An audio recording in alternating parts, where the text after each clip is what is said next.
don't want to throw it away, and finish strong. It's the last race of the season. Someone like him could get a factory support ride. You just never know. Now's your time to just remind everyone, hey, 2019 is not that far away, and I know how to ride. Yeah, sometimes the teams are maybe a little unrealistic where they put a lot more emphasis on those last races. You're only as good as your last event. They don't remember what you were doing back at the beginning of this series in May or Supercross back in January. You finish well, get yourself on the radar. Like the team that makes that playoff runoff in the NFL. Yep. You know, just come on strong when it counts. Kerry Bowling with a 30-second fly card. I think we've made it easier on her. Yeah, she's on the side. Yeah. You know, you don't have to run. It might not be possible to get off the track. She wouldn't be able to run. She might get stuck. Yeah, and then get run over. So everybody off to the side. Kerry has flipped the board sideways. Let's go racing in Indiana. Interesting spot from Reed. He's up on the grass, so that helps. It's going to work. Chad Reed, can he lead him through? It's actually Miriam that's battling him. And the whole shot goes to Miriam. So how about that? More privateer power. Reed battling. Oh, Barsha almost took Reed's front wheel away. Barsha never want to shy away from a little contact. He went in there. He was drifting to the outside. And I know Chad Reed, that's not going to sit well with him. Oh, Cody Cooper down. There's Cooper Webb. Is that Cooper Webb? Yeah, Cooper Webb at the top right there. Lacurcio on the 44. Well, this is very off-camber, this corner, sloping left to right. Oh, and one of the riders down. That was Isaac Teasdale, who's battling up front. He'd actually passed Reed for second. Now he is down, so Reed back to the number 2 spot. Dylan Merriam, remember, a whole shot in the mud race at Unadilla also. Yeah, we were just talking about, actually saw him and his dad at the airport on the way out here, and he said he wanted to be on TV. Let's see this little crash. It's Teasdale.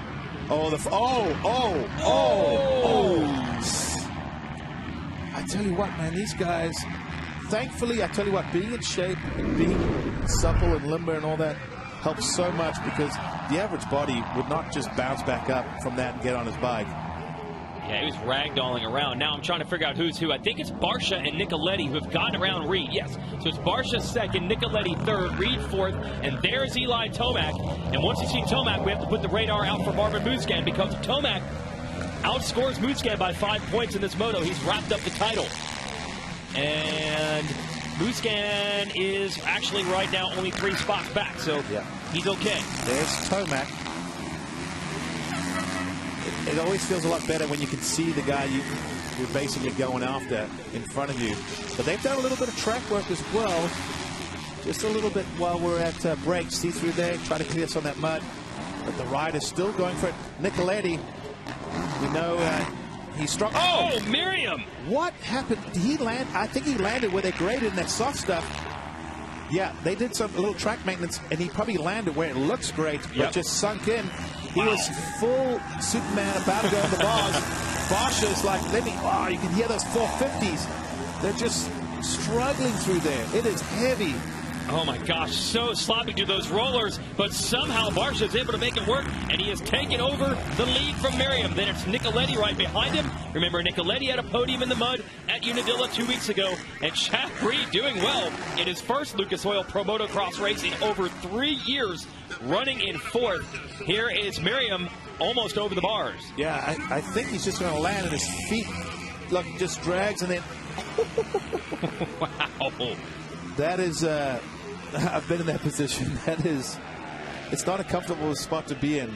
No doubt, but he did keep it upright, but he did also get passed by Nicoletti. So Miriam back to 3rd. But I'll tell you what, he picks the right time to get these starts. 2 mud races, 2 hole shots for the privateer, trying to make a name for himself. Rider out of California. Then it's Reed right behind him. Another mistake by Miriam. Oh, Blake Baggett is stuck. I don't think Baggett's going anywhere anytime soon. He is way off. He's asking for help. It might take more. It might make more than 2 people. You get a bike that's suction. Well, I was going to say, it sucked. Oh, yeah. And that's under the bridge where all that water was damming up. And that's because they cannot, there's no way to push it off, because that whole area is a big bowl. So, not what Baggett would have wanted. Tomac just saw him come through the green fenders of the Monster Kawasaki. 5th. Roxon Muscan behind him. Miller, Cunningham, Bloss. Top 10 TA. A Frenchman is 11th. Medaglia is 12th. Piazza, LeMay, and Blackhouse. That's your top 15 on the first lap here at the Ironman National.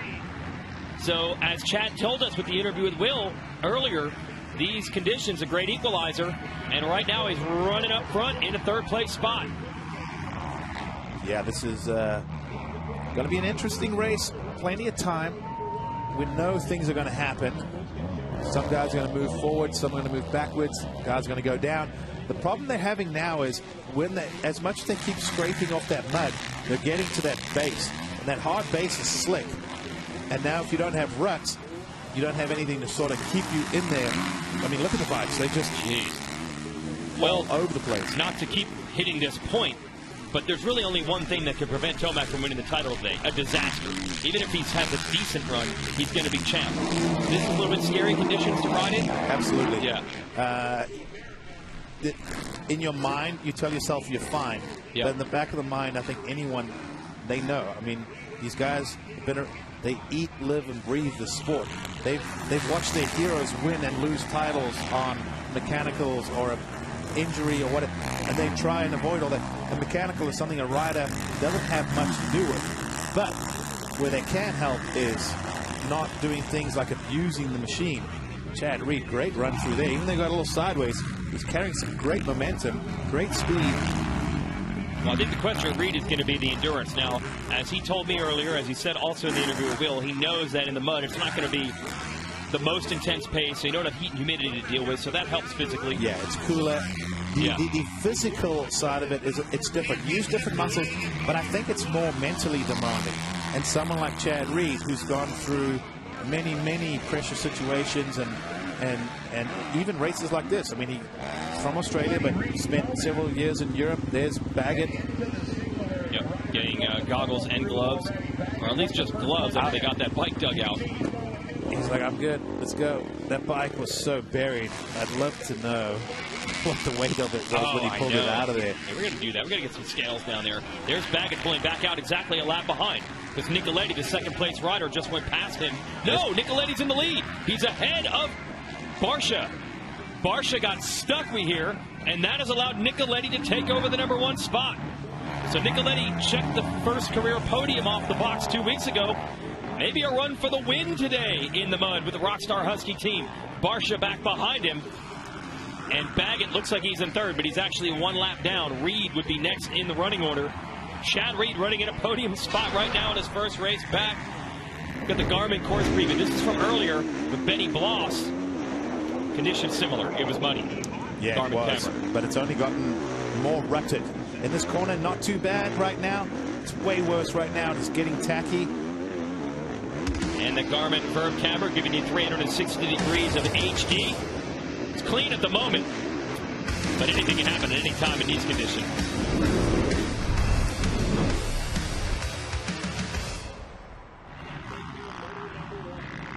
So there is your leader, Phil Nicoletti.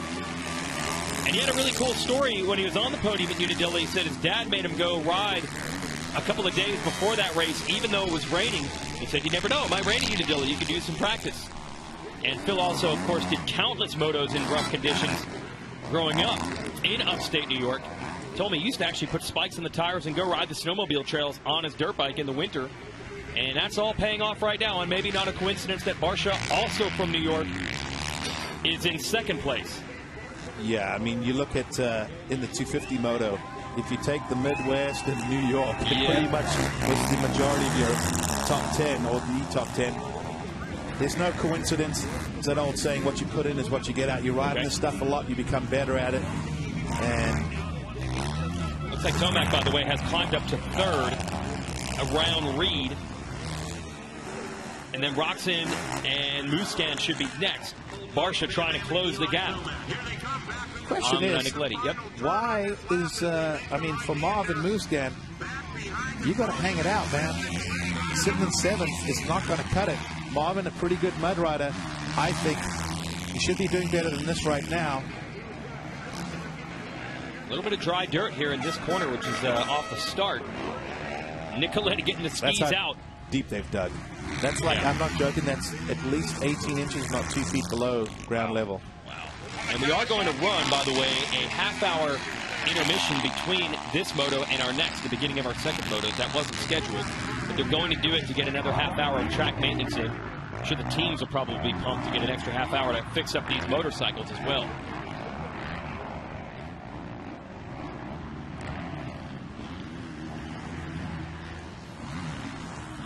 All right, it's exciting door-to-door action in the dirt. It's the Lucas Oil Off-Road Series, Sundays at 2 o'clock, right here on MAV TV. This isn't racing in the dirt today. It's racing in the mud, and it is the New York native, Filthy Phil Nicoletti. Got the lead when Justin Barcia got stuck. Barcia closed back in, but on this last time around, Nicoletti's actually pulled back away. Here's your motosport.com whole shot replay. Yeah, you'll see Merriam about 5 gates left of the inside box. Gets a good jump, good drive. Reed looked like he got there first, but the angle of the corner, he just had to roll off briefly. Merriam, 2 whole shots, both in the most atrocious conditions. Yes, that's the good news. The bad for Merriam is that he's crashed now twice and has dropped way back outside of the top 20 after running in a podium position for a while. Here you see Barcia in second, and Tomac starting to close in, and Barcia just tossed the goggles. Yeah, that's obviously that point of the motor. He's run out of roll-off. Get to a point where when you basically can't see. That's the other thing we don't really talk about. Not only these conditions are tough, we're looking at it on the TV screen with a clear vision. A lot of times these guys are riding and they basically cannot see. And I know that feeling. There's nothing worse than when you can't see and you're trying to ride a track like this. So the old saying is, you throw your goggles as a last resort. So, I mean, this is showing you that they've all hit their last resort, because I think Tomac has his goggles off, or maybe not. No, he has them on. Well, we'll see if Barcia pulls into the pit area this time around and maybe gets a fresh set, because we've seen lots of pit stops. They did it at Unadilla. Plessinger did it, and our first moto today in the 250s and still won. Got a few corners to go before he gets there. Right now, he's still holding on his second, and there are the goggles.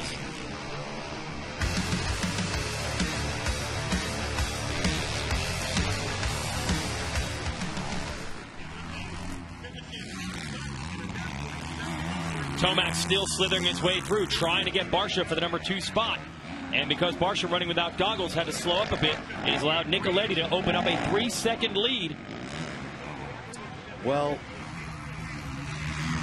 and I'm obviously not out there, so it's hard to tell, but sometimes when the mud is wet enough and so sloppy, you actually get a roost off your front wheel at times, depending on, you know, head shake or turning.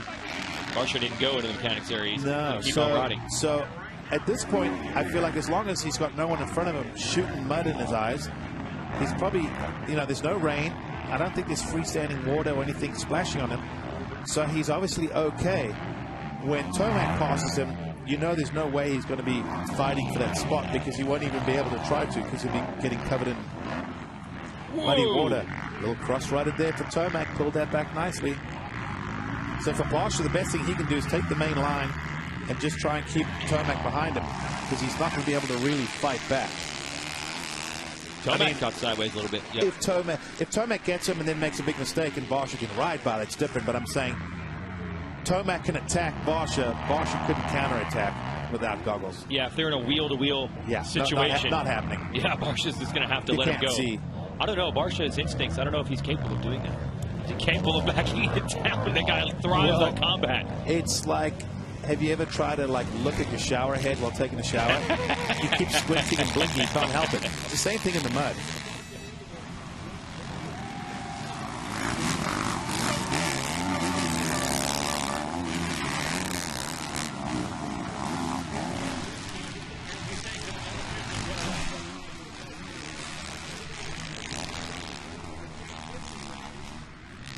MAV TV brings you a new series. It's Tony Stewart's All-Star Circuit of Champions from Attica Raceway Park in Attica, Ohio. It's sprint car racing at its finest. September 9th, MAV TV Motorsports Network. I'll tell you what, this 2018 season of Lucas Oil Pro Motocross, it has been phenomenal. Even the mud races are giving us good battles, which you do not normally see. We have the top 3 all in the same shot here. In the white is Phil Nicoletti, your leader. There's Justin Barcia in second, and Eli Tomac in green in third. So we have a duel in the mud. Normally riders really get spread out in these conditions.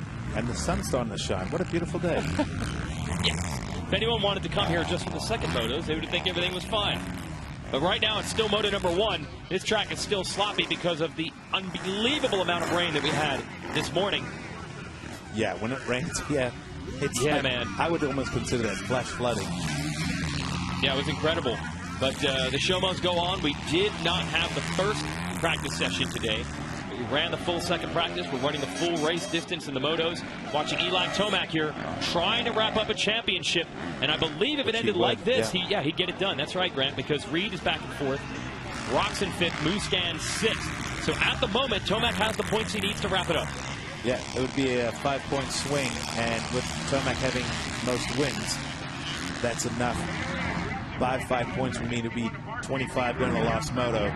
Even if Tomac didn't DNF, Musquin wins, they would tie in points, but Tomac would have the title based on overall wins. So at this point, I don't think anyone's putting on the board, you've got this, or you're the champ, or you've lost this. I think they're trying to motivate their guys. I'm sure Brian Krantz knows that for Tomac, the best thing he can do is keep his head down, keep moving forward, because there's 15 minutes in this moto. And you know what you can do in 15 minutes. You can win a moto, or you can win a title. Also, oh, that's true. That's true. Or you can save 15% or more on your insurance with Geico. Just give them a call, and in 15 minutes, you get that thing done. Eli Tomac trying to get this title done within the next 15 minutes because he's running third, and with Marvin Musquin back in 6th, we believe that'd be enough for him to win the title, but he wants more. He can get Barsha. Yeah, it's a real battle. They're all right there. I mean, Barsha thought, I'll try a different line. He lost ground. Tomac now has to change his line. Send it down to Will with an update on Marvin. Yeah, I just wanted to give you guys a little bit of a heads up. Obviously, we're talking about whether Marv can close in on Tomac here, and he does have a little bit of a card up his sleeve. As they were in the gates, I saw him take the trick from his fellow countryman there, Dylan Ferrandis, and put on that second pair of goggles that we've been talking about. So I'm sure he's hoping at some point that Eli's going to get, obviously, you know, in someone's roost, get too much mud on his goggles at half the pit, and Marvin's not going to be in that same situation. And I'm hoping, I think he's probably hoping that's going to be some kind of advantage him. Yeah, there's a lot of different strategies out here. Plessinger decided to just pull into the pits and get fresh goggles in the first moto. Ferrandis ran the double gogs. Barsha lost his goggles here in second place, has not pulled in, and in fact, he's challenging Nicoletti for the lead. This is a gutsy ride from Barsha. He's got to run. Look at him. He's got his feet on the pegs, front wheel up, and Bam Bam, after saying he wouldn't really be able to battle, he didn't. Right when he got to, you can see it, right when he got to Nicoletti's wheel, oh, there goes Nicoletti. Oh, he's trying to pull mud off his helmet. That's the other thing, too. This mud starts packing up in your helmet, and your helmet, it's like someone pushing on you're wearing a cap, and someone's pushing on the visor, and it starts coming in your face. They get heavy. So Nicoletti taking a big scoop of mud off of his helmet. That's advantage Tomac. That's another rider now shoved between Tomac and Musquin. Yep. Before that pass, they would have been tied, and the tiebreaker goes to the rider that's won the most motos. So Tomac already would have had the championship. Now he has a 2-point buffer. So now Musquin's going to have to make more passes. He's going to have to try to get Roczen for 5th. And how about, oh, there's the mechanic, Brian Krantz, halfway. Be smart, he says to Eli. I just got to give a shout out. Chad Reed is running in 4th place in the second half of this race. We knew the mud would maybe help him out a little bit, but this is phenomenal when you're up in the mix like this, ahead of Roczen and Musquin, and that's not helping Marvin.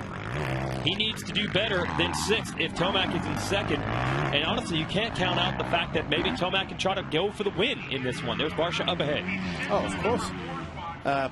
Incredible job by Barsha, especially without goggles. And yeah, kind of what I'm saying is when Nicoletti slowed up a little bit earlier, when Barsha got, you could see right when he got to the outside of him in that corner, he knew the best thing I can do is try and get by him right this moment, because if I have to tuck him behind him, there's a chance of getting roosted and I can't see again. So Barsha, you can see, came out of that corner, got a great drive, was on the rear wheel while Nicoletti was kind of slipping and sliding.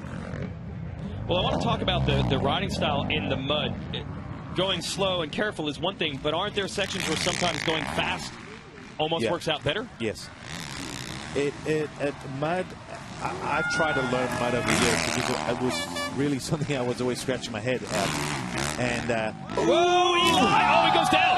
Now he's going to keep the bike running, but he's got to pick the motorcycle up and hope for no drama. I think he dropped the clutch. Oh, he did keep it running. But let's see who got by him. Maybe Nicoletti or maybe more. And then look at the bike now. Wow. As soon as that thing stops, the steam comes out. Now he's battling. You can see what no momentum does. So you almost answered your own question there. Yes, there are areas where the faster you go, you don't have to be wide open. Because when you're wide open, you're going to wheel spin. And when you wheel spin, there's a chance for the rear fishtailing. So watch Eli. Comes in the corner. This is what we're talking about. The best of the best can show you how easy it is. Just there, the front comes out. You see, you got a little pop of the front. And when it's sat back down, it started washing. Even though that's a nice cambered corner. Watch the front wheel get airborne right there. And then it's loose, and then the rear comes. He just didn't have, in the dry, you can get away with using all the weight, pressure, and power on a rear wheel, like kind of wheelie slide out of a corner, and you can put a lot more weight on the front end. In the mud, you're basically trying to distribute the weight as evenly as possible, so you're not putting pressure on the tires underneath you, which will just wash away. And that's what happened. So we'll see. Yes, Nicoletti has gotten by him, so that puts Tomac back to third. It would still be a 25-point lead at the end of the Moto, which would be enough for Tomac to win the title. Last year, he missed clinching it in Moto 1 by 1 point. It's going to be right down to the wire here. Could be looking at the same situation, or maybe this year he's going to get that one extra point he needs. Let's show you the gaps back behind. It's Roczen, who has now gotten around Chad Reed. So Roczen is fourth, Chad Reed is fifth. Here they are battling right now. Well, Roczen has goggles, Reed doesn't. And I feel like that's a big factor at this point in the race. But the real question is Musquin, but he is way back, 17 seconds behind Reed. It's Musquin, so he's going to need a mistake out of these two to try to make some positions up. He's not there to put the pressure on. Justin Barcia out front. Last Moto win for him was Washougal, the first Moto in 2015. Didn't win any in 16 or 17. But it has been that type of a renaissance season for him. What a renaissance for Chad Reed. We haven't even seen him in a race at all, let alone win races, since that 2015 season. And he's just having fun. He's filling in for Weston Pike, who's out. He got hand surgery this week. And Chad has made no bones about it. He would love to get a spot on the Auto Trader JGR Suzuki team in Supercross next year. But it's a little early to figure all that out. So the team said, look, if you want to come and fill in for us at a race outdoors, have some fun, that's cool. We'll see what happens for 2019 with that team. But got to give credit to this guy, 36 years old, coming out here running in the top 5. Yeah, great performance by Chad. And you can hear the fans cheering for it. They love it. Yep. Exactly. I mean, at this point in time, he's sort of the grandfather, or the mayor of motocross. There's no one that's his age still competing, and the fans recognize that. I mean, a lot of fans, you go look back, Chad Reed, who he used to battle, none of those guys are racing anymore. No. So he's racing this next generation, and to see him up there with that, the fans love it. And I've said before with Chad, if you want to make a fool of yourself, bet against him, because he will prove you wrong. And the fans love it. And he came out here, and in his mind, he knew he didn't want to embarrass himself, and he wanted to have a good ride. Yes, I think the weather helped him, even though I'm not saying he's a mud specialist. He even alluded to it. Without the heat and the intensity and all that, probably helped him. Now he can ride on skill and experience. And with Marvin, got to say, pretty disappointing this Moto. Last week, I know he mentioned he was battered and bruised. Let's go back to Tomac here, who's repassing Nicoletti for second. See if Nicoletti can hold him. Yeah, maybe not. Little mistake from Eli. That's understandable in the conditions. So for the moment, at least, Nicoletti holds him off. Yeah, good to see Nicoletti fighting. Eli there got a little bit bogged down. Pulls a little bit of mud off his helmet. Oh, Phil. Just able to hold on to that thing. And that allows Tomac to get right back on him. Tomac got an opening. Tomac going to try an outside line here. This might work. That inside's getting deep. And sometimes for riders, it's...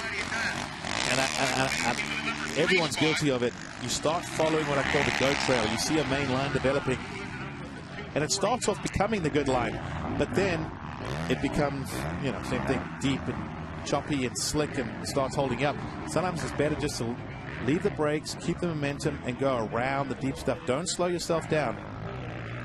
Well, with that pass, it makes the math that much easier for Eli Tomac, in position to clinch the championship.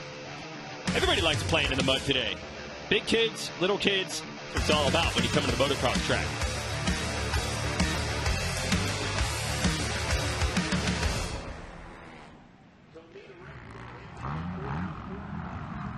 Eli Tomac, number 2 spot, but the damage is done. Justin Barsha is 27 seconds out front now, whereas Nicoletti and Tomac were right behind him about 3 laps ago. But Barsha, once he got that number 1 spot again, has put the hammer down.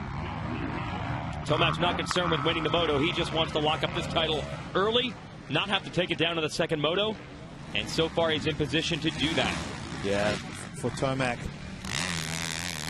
it's not often that you say, oh, he'd be happy with the second, but considering how tough it is out there and how tough it is when you're in a position where you can't just lay it all out in the line. You got so much to lose, so you're caught between trying to attack but not throw it away.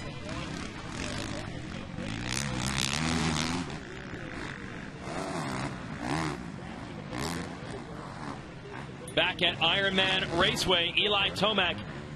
I don't know if you can see he's number 1. You can see the red on the front of his bike, denoting he's the points leader. Eli is in position to wrap up the series championship right now. There will be one more moto to run at 4:30 Eastern time today, but if he finishes where he is right now in second place, he will have enough points to wrap up the championship before we even get to that final moto of the year, because Marvin Musquin, his title rival, is back in 6th. And the difference between 2nd and 6th is enough points for Tomac to lock this up. It's not been an easy moto for Eli. He did have a crash earlier. He was able to pick the bike up calmly, avoid any drama, and eventually repass Phil Nicoletti to get the second place position. Again, Nicoletti's 3rd, Roxon 4th, Chad Reed 5th, Musquin 6th, Anderson, Medaglia, TA, and Cunningham round out the top 10. That is Jason Anderson. No, that's Reed. Sorry, that's 22. So Musquin just made a pass. I thought I saw 21. 22 just got passed. So that's 1 point for Marvin, but that will still make Marvin 1 point short of preventing Tomac from winning the title, if my math is correct. Tell you who's been on fire. Look at the last lap around. Roxon and Barsha, 54, 55. Reed had a rough lap. So did Anderson, but Musquin had one of his better laps. In fact, for Marvin, that was his best lap of the race. No one has done their best lap this late in the moto. But good, good for Marvin for fighting, but where was this pace at the beginning of the moto? Yeah, if it ends like this, he'll lose 6 points to Tomac. He can only afford to lose 4. So he's got some work to do right now. He wants to catch. He was able to get to...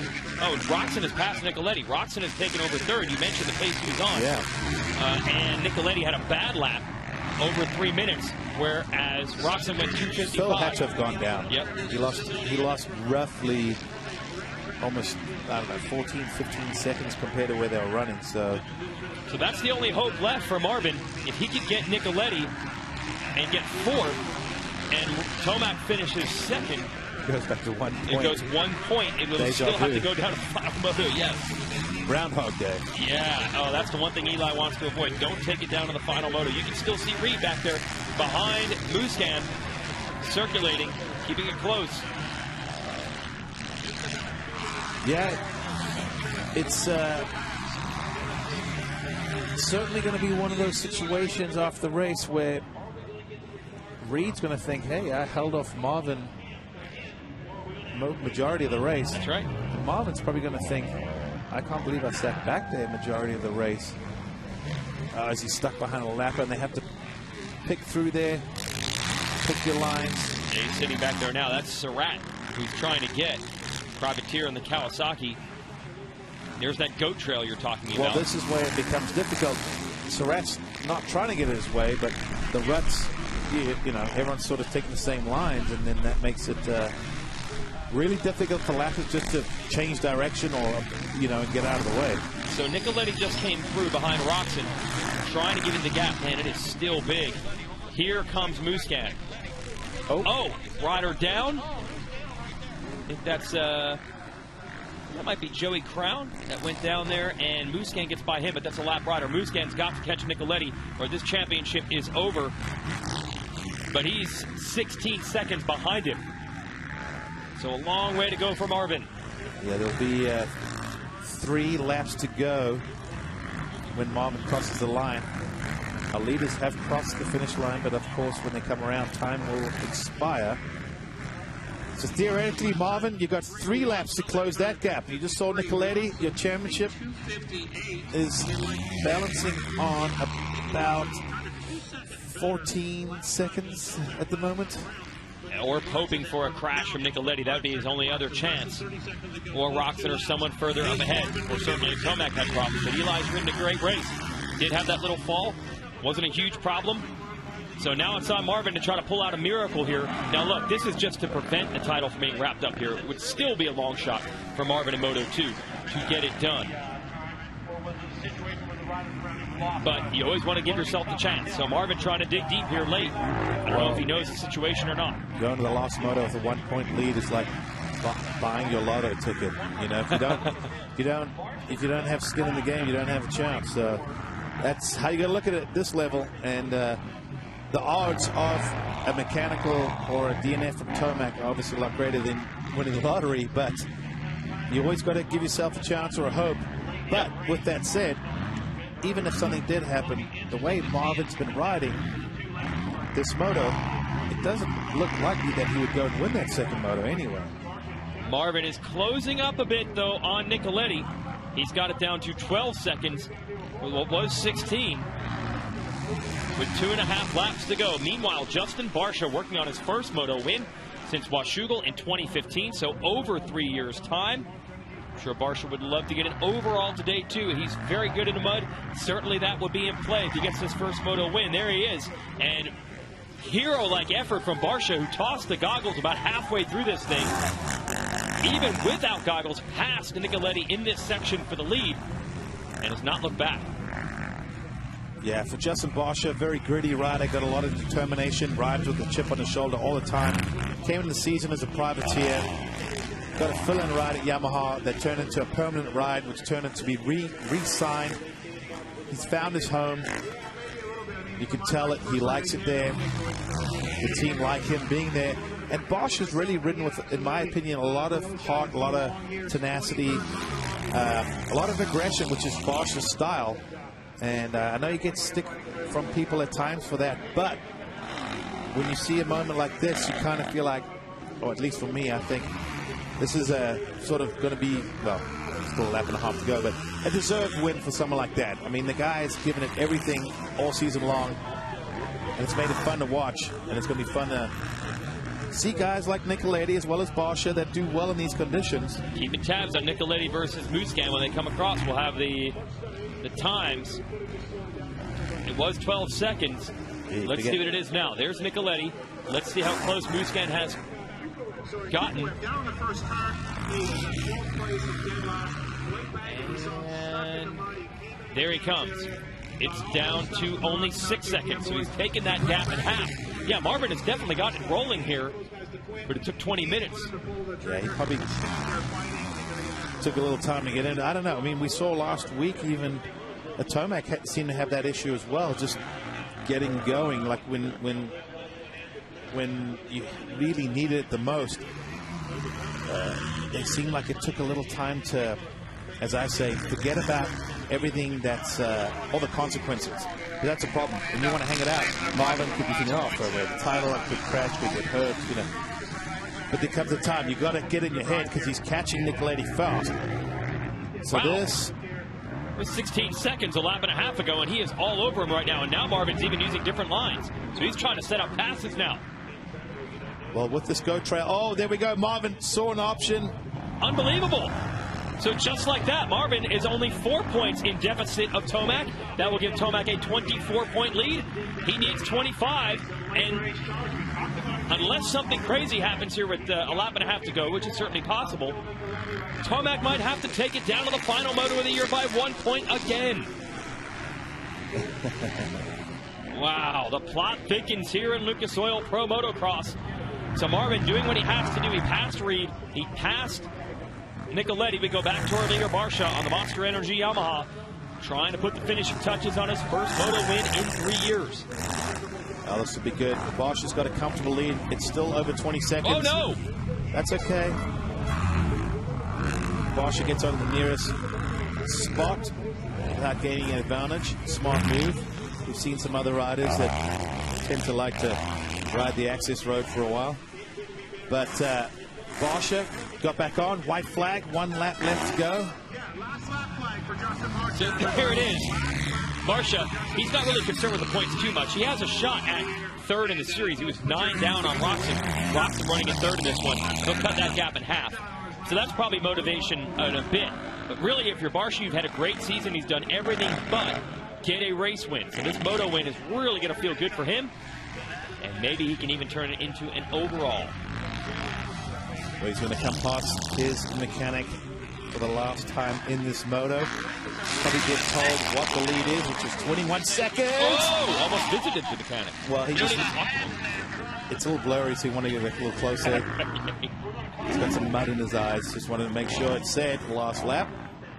21 seconds, plus 21 over number 1. Yes, Tomac, a good ride in second, but probably not going to be enough to win the title. Roczen quietly has ridden a solid race, third. Muscat, Nicoletti, Reed, 6th. Anderson, 7th. Badaglia, TA, and Hill round out the top 10. Cooper Webb, down early, has come all the way back to 11th place. So a good ride by Webb, who really has very little to gain or lose today. Probably going to be the last ride ever for Cooper Webb on a Yamaha today. Yamaha announced their 2019 team. It'll have Barsha and Aaron Plessinger moving up from the 250s to the 450s. They did not mention Webb as part of the team next year. The heavy rumor is that Webb is going to ride KTMs next year. So Webb riding well from way back. We go back to the current and future Yamaha man, Barsha, who's looking for the moto win. Get those legs out. He's only got a few more turns to go. But they're also very technical, tough turns. He has a little goat trail through that G out. In the left bank turn, we saw Tomac tip it over earlier. Into the right hand there, where we've seen a few other riders tip it over earlier. Very slick. You can see the shining line. So very cautious on the power. This straightaway here actually looks kind of fun. The riders are able to kind of get on the gas. Barsha, little wave to the fans. Double through there. Double over this jump. Don't lose your footing over here. This is tough, this rut. You see him, it's like feet on the pegs, great balance. That's Anderson. Anderson is, actually Anderson had in 7th. Something has gone wrong for him. So he's... Oh, 2 crashes in the last 2 laps we hear from Anderson, who was 7th, has dropped back, and now is a lap down. I don't know if Anderson, originally out of New Mexico, considers himself a mud specialist. I don't really see that. But Barsha out of upstate New York certainly is. And his mud prowess paid off. He wanted to do it at Unadilla, but he was down in the first turn of Moto 1. So that hurt his chances there. But he gets it done. This time, Justin Barsha has won a moto in Lucas Oil Pro Motocross for the first time since 2015. What a renaissance season for him, and a great way to cap it with a moto win at the finale.